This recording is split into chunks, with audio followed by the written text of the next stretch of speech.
Je vais démarrer mon installation électrique et je voudrais acheter mon matériel de première nécessité. Que dois-je acheter? Alors, dans un premier temps, j'ai deux possibilités.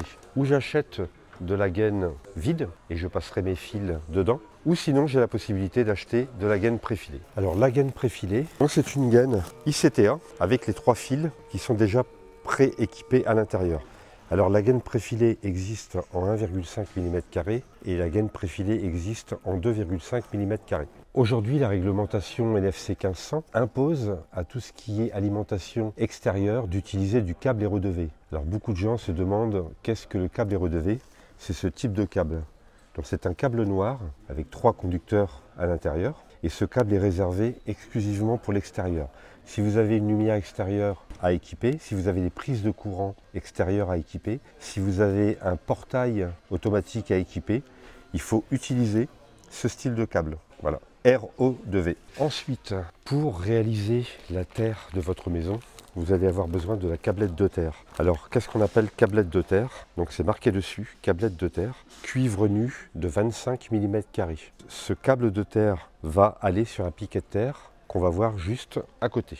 Qu'est-ce que le piquet de terre? Le piquet de terre est un pieu galvanisé, donc il est conseillé d'utiliser un piquet de terre de 2 mètres. Alors pour les va-et-vient, donc il existe des gaines préfilées en 2 orange et 1 rouge que vous ne pourrez pas trouver dans les magasins du style Castorama ou Leroy Merlin. Donc ce que je vous conseille de faire, c'est acheter de la gaine de 16 vide, donc avec de la gaine de ICTA avec le tire-fil. Vous achetez individuellement une couronne de 1,5 en orange pour les navettes et vous utilisez une couronne de câble H07 unifilaire en rouge pour la phase. Alors pour mettre les repères sur vos câbles, il y a 2 solutions. Vous achetez des étiquettes qui sont déjà autocollantes et toutes prêtes, ou sinon ce que vous pouvez utiliser, c'est ce style de ruban adhésif qui marche super bien et qui adhère super bien sur les gaines électriques. Donc vous achetez 1 ou 2 rouleaux comme ça, vous achetez un feutre à encre indélébile et vous mettez vos repères sur le scotch. Alors quand vous allez commencer à tirer vos câbles, bien entendu, vos câbles, vous n'allez pas les laisser pendouiller partout. Donc moi je vous conseille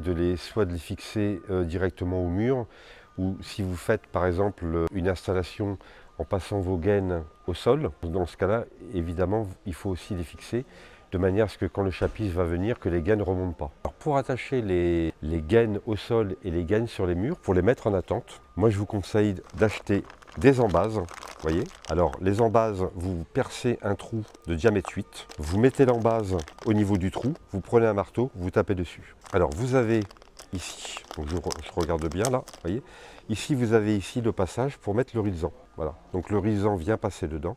Hop. Vous faites une boucle autour de la gaine, vous tirez dessus ou vous prenez une pince à colson et puis là vos câbles sont attachés. Alors moi je préconise à peu près de mettre tous les 60 ou 80 cm des embases. Hein.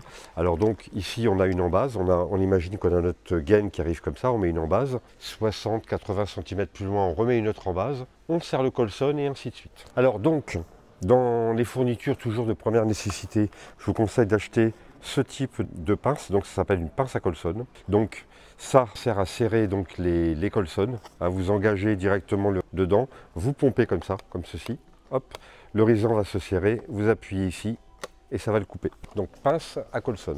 Alors pour les risans c'est pareil, vous avez les risans à l'unité de différents modèles. Ce que je vous propose de faire, c'est d'acheter un panaché. Comme ça, vous avez des risans de petite longueur, de moyenne longueur et de grande longueur. Retrouvez dans ma description mes formations pour réaliser une installation électrique.